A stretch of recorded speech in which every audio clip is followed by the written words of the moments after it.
Hello fellow diesel pusher owners, JD here. I want to share a maintenance tip with you on the Cummins M11 diesel engine.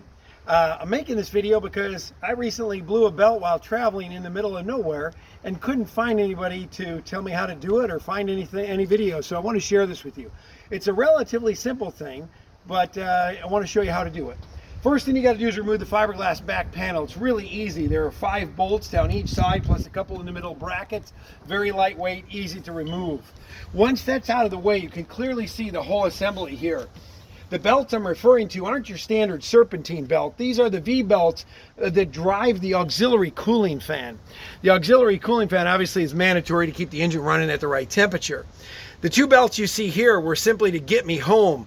This is a very difficult belt to find because it's a double belt. It looks just like this. Take a look at this. It's nice and stout, has 2 V's in there, really strong belt.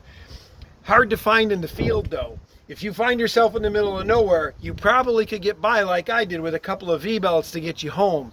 But the proper belt is this one here. If you find yourself in a place where you need to use a single, the Gates number is 5VX730. What you really need is a 2-5VX730. That would be the double belt like this. The best place to get the belt though, and the easiest to find it right now, is directly from Spartan. This is a Spartan chassis, and the number is 1919 Alpha 3 003. Now let me show you how to replace it. You'll need 2 socket wrenches. One of them will be a 1 1/8 and one will be a 15/16. The first thing you want to do is loosen this bolt right here. Bring your camera right in here. You can see that big bolt right there. And then the back 2 back here. Those are easily reached simply by using an extension. You can go right through there and get to those easily to loosen them up.